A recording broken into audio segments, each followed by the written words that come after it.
Hello दोस्तों, स्वागत है आपका ऑल थिंग बॉटनी में चैनल पर। तो आज हम देखेंगे बेसर्क 99.7 का episode number 7 the swords owner. अगर आपने इससे पहले वाले एपिसोड को नहीं देखा है तो उसकी लिंक डिस्क्रिप्शन में मिल जाएगी। तो चलिए शुरू करते हैं। एपिसोड की शुरुआत में हम एक गांव को देखते हैं जो काफी सुंदर होता है। उसके बाद हम एक महल को देखते हैं जिसमें कुछ लोग आपस में बात कर रहे होते हैं। एक व्यक्ति बोलता है, तुमने बैंड ऑफ हॉकिन के बारे में सुना है? पीछे जंगल में उन्हें कोई सुन रहा होता है। पिछली जंग में उन्हें काफी नुकसान हुआ। दूसरा व्यक्ति बोलता है, मैं यकीन से नहीं कह सकता, लेकिन सैनिकों का कहना है कि टूडोर महल में उन्हें एक बड़े से राक्षस को देखा था, एक विशाल दानव। पीले बाल वाला व्यक्ति बोलता है, मुझे तो एक झूठ लगता है, जैसे जिसलिए उन्होंने अपनी सफलता छिपाने के लिए बहाना बनाया है, बिल्कुल किसी बच्चे के झूठ की तरह है। तभी उसके बगल वाला व्यक्ति बोलता है, लेकिन ग्रिफिन अंत में किले पर कब्जा करने में कामयाब रहा। भले ही उन्हें भारी नुकसान हुआ है, पर हम उन्हें असफलता का दोष नहीं दे सकते। इसके अलावा अफवाह है कि ग्रिफिन को कोई उच्च ओहदा दिया गया है। उसके साथ में जो छोटा वाला व्यक्ति होता है वो बोलता है, मैंने इसके बारे में सुना है। नीली टोपी वाला व्यक्ति आश्चर्य से बोलता है,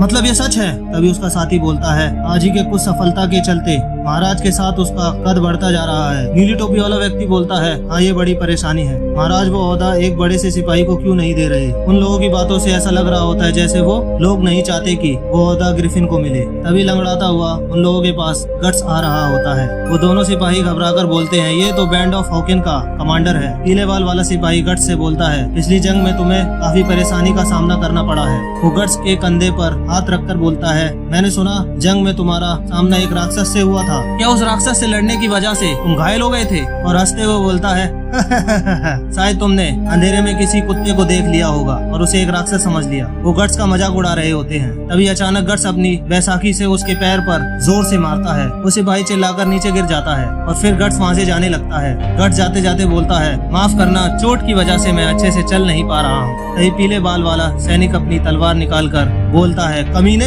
मैं तुझे काट दूंगा। तभी गट्स गुस्से में मुड़कर उसकी तरफ देखता है। गट्स को देखकर उस सैनिक की सिट्टी पिट्टी गुल हो जाती है और फिर गट्स वहाँ से चला जाता है। महल के बाहर हम बैंड ऑफ हॉकिन के सदस्यों को देखते हैं। तभी वहाँ पर गट्स आ रहा होता है। उसे देखकर रैकेट खुश होकर बोलता है, गट्स गट्स। गट्स उन सब लोगों से बोलता है, क्या हुआ, तुम सब यहाँ बाहर बैठे हो? रैकेट गट्स से पूछता है, अब तुम अच्छे से चल पा रहे हो? गट्स मुस्कुराकर बोलता है, हाँ। और फिर वो कास्का की तरफ देखने लगता है। कास्का को देखकर वो पिछली बातों को सोचने लगता है, जब कास्का ने गट्स से कहा था सब तुम्हारी गलती है। तभी जडेऊ गट्स के पास आकर बोलता है, अब वो सब भूल भी जाओ। सभी जानते हैं कास्का ने वो बोला क्योंकि वो उस वक्त घबराई हुई थी। फिर गट्स उन सभी से पूछता है, तो तुम लोग यहाँ पर क्या कर रहे हो? रैकेट गट्स के पास आकर बताता है, हम लोग ग्रिफिन से मिलने आए हैं। जडेऊ बोलता है, लेकिन पहले ही उससे कई लोग मिलने आए हुए हैं। तभी हम अंदर देखते हैं ग्रिफिन के पास कुछ लोग खड़े हुए होते हैं। जडेऊ बताता है, मिनिस्टर और विस्प और शाही दरबार के लोग। उन्हीं लोगों में से एक व्यक्ति ग्रिफिन से पूछता है, दुनिया जितनी रहमदिल है उतनी ही निर्दयी भी है। तभी बगल वाला व्यक्ति बोलता है, राज्य के कुछ बड़े लोग ग्रिफिन से नफरत करते हैं। वो व्यक्ति दोबारा बोलता है, और एक बड़े से सिपाही के रूप में उसका सम्मान करते हैं। बगल वाला व्यक्ति बोलता है, कुछ लोग दरबार में अपना लॉर्ड बनाए रखने के लिए उसकी तरफदारी करते हैं। वो सभी लोग ग्रिफिन के बारे में बात कर रहे होते हैं। बाहर हम गट्स को अंदर आते हुए देखते हैं, मगर वो लोग उसे अंदर जाने से रोक रहे होते हैं कि वो जो अंदर लोग होते हैं वो शाही दरबार के लोग होते हैं। तभी कास्का खड़ी होकर गट्स को रोकने के लिए बोलती है, इन लोगों की बात तुमने नहीं सुनी क्या? जवाब में गट्स बोलता है, सुना मैंने। तो क्या हुआ? कास्का बोलती है, तो क्या हुआ? और फिर गुस्से में बोलती है, आइडियल मत बनो। जब तक मिनिस्टर्स का ग्रिफिन से मिलना नहीं हो जाता तब तक यहीं पर इंतजार करो। गट्स मुस्कुराकर कास्का से बोलता है, इससे कोई फर्क नहीं पड़ता, मैं बस एक घायल दोस्त से मिलना चाहता हूँ, मैं जा रहा हूँ। तभी पहरेदार गेट को ब्लॉक कर देते हैं, तुम अंदर नहीं जा सकते, मिनिस्टर के मीटिंग के खत्म होने तक इंतजार करो। तभी गट्स एक पहरेदार को पकड़कर नीचे गिरा देता है और फिर दूसरे वाले को भी वहाँ से नीचे गिरा देता है और फिर मुस्कुराते हुए बोलता है, माफ करना। ये सब देखकर गट्स के साथी चौंक जाते हैं और आश्चर्य से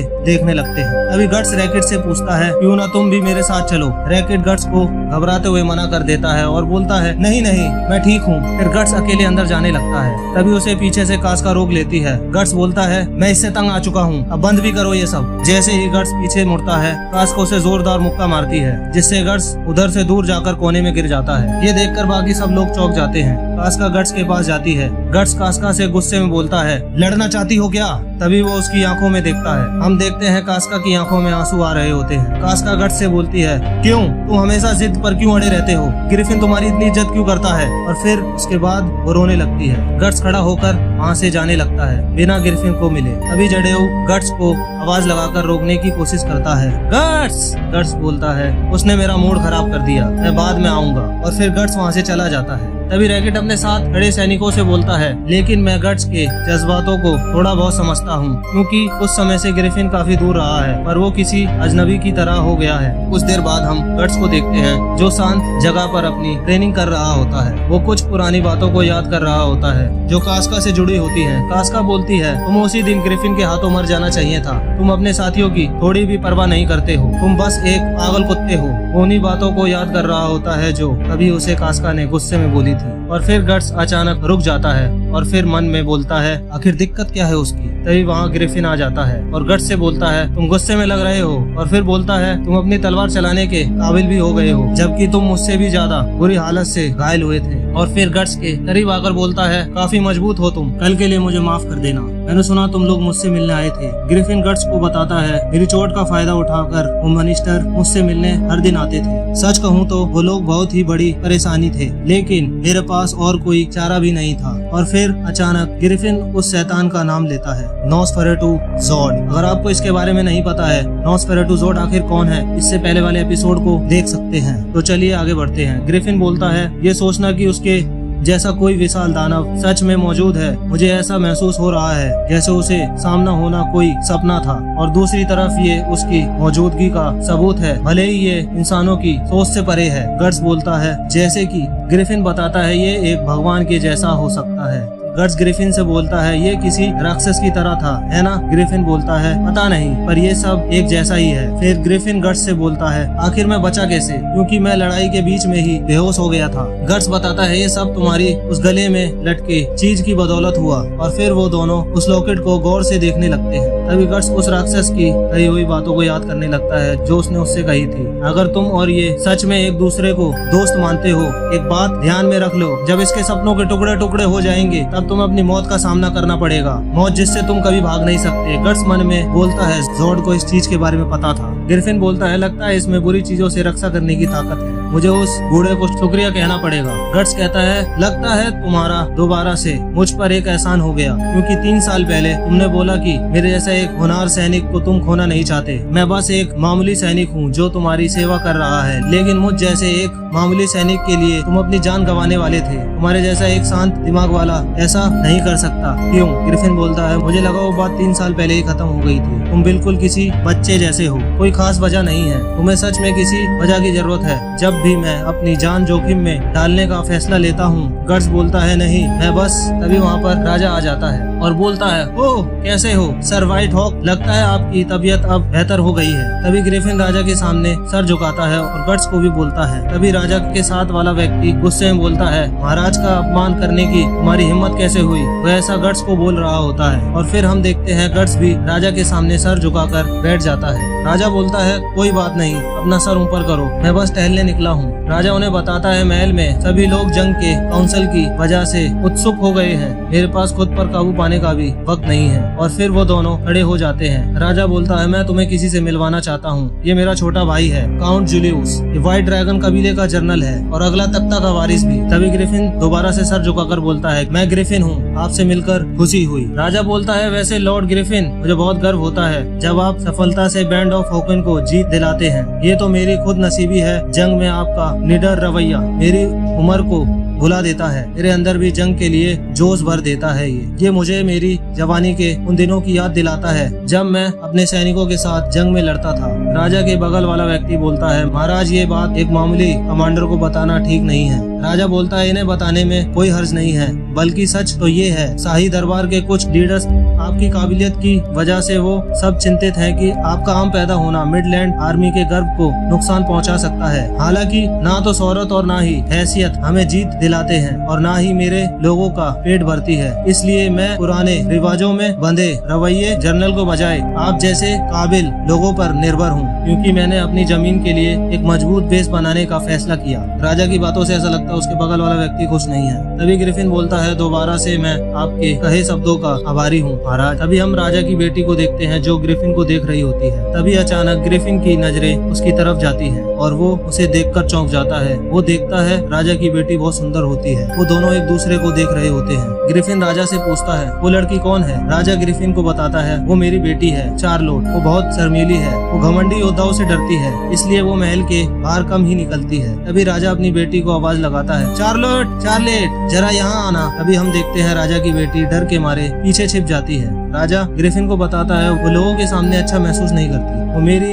इकलौती बेटी है, इसलिए वो मेरी बहुत चहेती है, उसे माफ कर दीजिए लॉर्ड ग्रिफिन। और फिर राजा वहाँ से जाने लगता है। तभी राजा की बेटी राजा के पास जाने लगती है। तभी अचानक राजा की बेटी गिरने वाली होती है, पर उसे ग्रिफिन बचा लेता है। ग्रिफिन चार्लेट से बोलता है, माफ करना, संभाल कर चलिए माय लेडी। उसके बाद वो दोनों एक दूसरे को देखने लगते हैं। तभी मंत्री उन दोनों को देख लेता है और भागता हुआ ग्रिफिन की तरफ आता है और बोलता है, कमीने, तुम्हारी इतनी हिम्मत कि तुमने राजा की बेटी को हाथ लगाया। फिर मंत्री ग्रिफिन को जोरदार तमाचा लगाता है और ये सब देखकर गट्स को गुस्सा आ जाता है। तभी ग्रिफिन गट्स को रोकते हुए मंत्री को बोलता है, मेरी गलती के लिए मुझे माफ कर दो बॉस जुलियस। तभी वहाँ पर राजा आ जाता है और वो पूछता है, कोई परेशानी है क्या? राजा की बेटी बोलती है, कोई परेशानी नहीं है पिताजी। फिर बॉस जुलियस राजा की बेटी से बोलता है, अब हमें चलना चाहिए, और फिर वो वहाँ से चले जाते हैं। हम देखते हैं राजा की बेटी चार्लेट फिर से ग्रिफिन की तरफ देख रही होती है और फिर कुछ समय बाद वो वहाँ से चली जाती है। ये देखकर गट्स अपने मन में कुछ सोचने लगता है। कुछ समय बाद हम देखते हैं रात हो जाती है और वो महल की छत पर लेटा होता है और आसमान की तरफ तलवार रखकर मन में कुछ बातों को याद कर रहा होता है। वो बातें होती हैं, तुम्हें सच में किसी वजह की जरूरत नहीं है। हर वक्त जब भी मैं अपनी जान जोखिम में डालने का फैसला करता हूँ, उसने कहा तुम्हारे लिए। गट्स उठकर मन में बोलता है, मैं नहीं जानता इसका मतलब इतने वक्त से ढूंढ रहा हूँ ये वही है या नहीं, लेकिन अभी के लिए मैं अपनी तलवार उसके नाम करता हूँ। और फिर वो आसमान की तरफ देखने लगता है। अगले दिन हम महल को देखते हैं जो काफी सुंदर लग रहा होता है और हम उसे एक नहर के किनारे बसा हुआ देखते हैं। महल के पास हम बहुत से सैनिकों को देखते हैं जो उसकी रक्षा कर रहे होते हैं। तभी हम उस व्यक्ति को देखते हैं जो एपिसोड 5 में दिखा था, जो बैंड ऑफ हॉकिन से बचकर भाग गया था। वो अपने सैनिकों से बोल रहा होता है, तुम लोगों को पता भी है ये किला कितना खास है? जवाब में सैनिक बोलते हैं, नहीं सर। वो गुस्से में बोलता है, बेवकूफों, तुम लोगों को अपने इतिहास के बारे में जानकारी होनी चाहिए। फिर सैनिकों को बताता है, डोल्ड्रे पर कब्जा करने की वजह से पहली बार हम लोग दुश्मन के सैनिकों को अलग करने में सफल हो पाए। इस महल को हमारी आर्मी द्वारा मिडलैंड के खिलाफ हमला करने के लिए एक चेक पॉइंट बनाया गया। फिर वो मुड़कर उन्हें दिखाता है, उस सड़क को देखो। कभी ये सड़क डोल्ड्रे और किंगडम के इलाके के बीच मिलिट्री के सैनिकों के लिए बहुत जरूरी रास्ते के रूप में काम करती थी, लेकिन जब से हमारी मिलिट्री फोर्स में ब्रिज पर कब्जा किया है, लड़ाई का रास्ता बदल गया है। वो लोग मजबूर थे मिडलैंड के दिल को सीधे हमारे मिलिट्री फोर्स के सामने लड़ने के लिए। हमारे खुफिया साजिशों के अनुसार सीधे कॉर्बेट परिवार को 300 सालों से सौंपा गया है, किसी सड़क पर कब्जा करो